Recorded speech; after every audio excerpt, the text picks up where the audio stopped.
तो देखा कि अभी अभी जिस बेंच पर सीनू बैठी थी उसी बेंच पर अब हूबहू सीनू जैसी ही चद्दर ओढ़कर कोई और बैठा था। सीनू अपनी जगह पर ही रुककर बेंच की तरफ देखने लगी। उस इंसान में सीनू को काफ़ी कुछ अजीब लग रहा था, क्योंकि बेंच पर बैठा वो इंसान कभी अपने पैर तो कभी अपनी गर्दन नीचे से ऊपर बार बार हिला रहा था।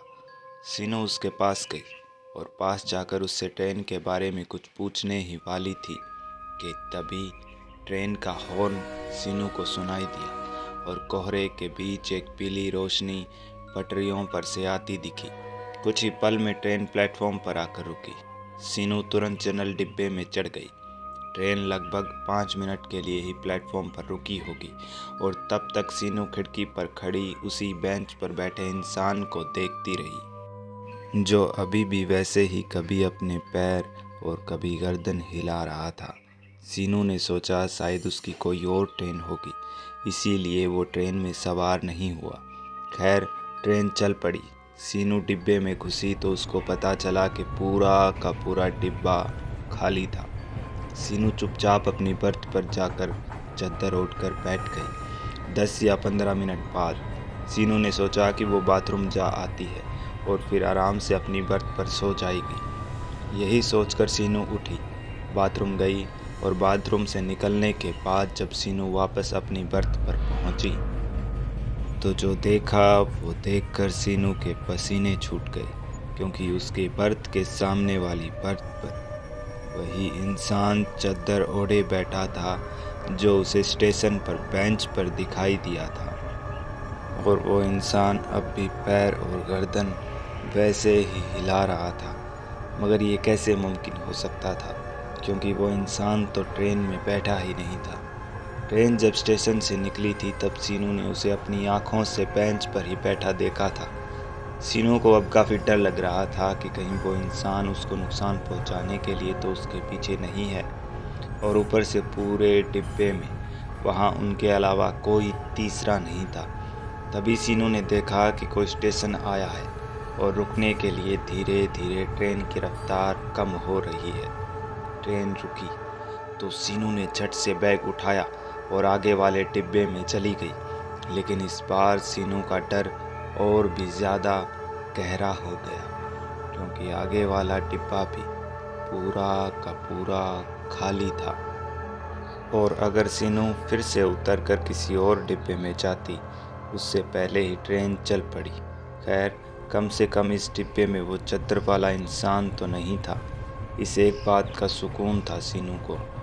सीनू अपनी बर्थ पर जाकर बैठी पर ही थी कि तभी बाथरूम का दरवाज़ा खुलने की आवाज़ सीनू के कानों में पड़ी।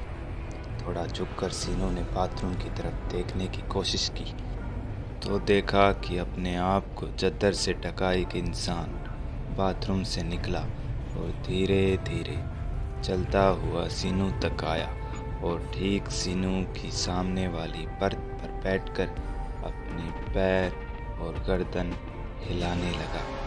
ये वही इंसान था जिसे सीनू ने स्टेशन पर और फिर पीछे वाले डिब्बे में देखा था। सीनू को पूरा यकीन हो चुका था कि वो इंसान उसी का पीछा कर रहा है। सीनू ने गुस्से में उस इंसान से पूछा, क्या दिक्कत है आपको? आप मेरा पीछा क्यों कर रहे हैं? तब चेहरा तो नहीं, लेकिन पहली बार सीनू ने उस आदमी की आवाज़ सुनी, भागना बेकार है। ये बात सुनते ही सीनू की रगों में बहता खून जम गया। सीनू वहाँ से भागना चाहती थी, लेकिन चाह कर भी वो अपने कदमों पर खड़ी नहीं हो पा रही थी, मानो उसके पैरों में जान थी ही नहीं। सीनू ने उस चद्दर ओढ़े आदमी की तरफ देखते देखते ही हवा की एक घूंट भरी कि तभी कंधे पर आए एक हाथ के साथ ही सीनू को करंट सा लगा और वो खड़ी हुई। पलट कर देखा तो पीछे पान चबाता हुआ टीसी खड़ा था और सीनू से बोला, टिकट दिखाइए मैडम। सीनू ने एक गहरी लंबी सांस ली, पलटकर उस चद्दर ओढ़कर बैठे आदमी की तरफ देखकर जेब से टिकट निकालकर टीसी को दी। टीसी ने टिकट चेक करके वापस सीनू को पकड़ा दी। और टीसी उस चादर ओढ़े व्यक्ति को ऐसे नज़रअंदाज करके निकल गया मानो टीसी को वहाँ केवल सीनू ही दिखाई दे रही थी। टीसी के निकलते ही सीनू ने सोचा कि अगर वो टीसी से इस आदमी की शिकायत करेगी तो शायद टीसी उसकी कुछ मदद कर दे। सीनू दौड़कर टीसी के पास पहुंची और उसे सारी बात बताई। टीसी वापस सीनू की पर तक आया और हर तरफ नज़र घुमाकर बोला, अरे बेटा, कोई भी नहीं है यहाँ पर। सीनू ने देखा तो सच में वहाँ कोई नहीं था। टीसी ने अपना नंबर सीनू को दिया और उससे कहा कि अगर सीनू के साथ कुछ उल्टा सीधा होता है तो वो टीसी के पास कॉल कर ले और तब वो आरपीएफ को साथ लेकर तुरंत वहाँ पहुँच जाएगा। इतना कहकर टीसी वहाँ से चला गया और डरती डरती सीनू अपनी बर्थ पर चद्दर ओढ़कर लेटी ही थी। उठो सीनू, देखो मैं आया हूँ। सीनू झट से चद्दर हटाकर खड़ी हुई तो जो सामने देखा वो देखकर सीनू की चीख निकल गई, क्योंकि चद्दर ओढ़ने वाला व्यक्ति उसके सामने खड़ा था और इस बार सीनू उसका चेहरा साफ साफ देख पा रही थी। वो कोई और नहीं, प्रीतम था। प्रीतम के गले में चाकू आधा गड़ा हुआ था। सीनू का अपनी आंखों पर यकीन कर पाना मुश्किल था, क्योंकि कुछ घंटों पहले ही सीनू ने ही प्रीतम की गला काट कर हत्या की थी। दरअसल सीनू लड़कों को अपने प्यार के झूठे जाल में फंसाती थी और फिर उनकी ऐसी तस्वीरें निकालती जिससे वो उनसे पैसे ऐंठ सके, लेकिन प्रीतम को इस बात का अच्छी तरह पता था, इसीलिए उसने सीनू की ही तस्वीरें निकाल ली।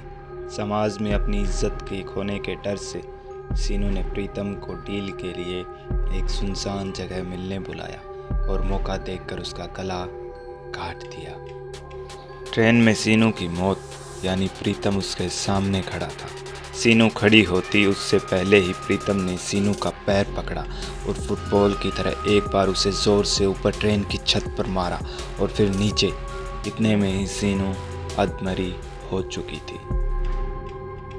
अगले दिन ट्रेन को साफ करने के लिए सफाई कर्मचारी उस डिब्बे में पहुंचा तो पूरा डिब्बा खून से सना था। कहीं पर एक हाथ तो कहीं पर हाथ की उंगलियां पड़ी थी और टॉयलेट में एक लड़की की कटी हुई गर्दन मिली।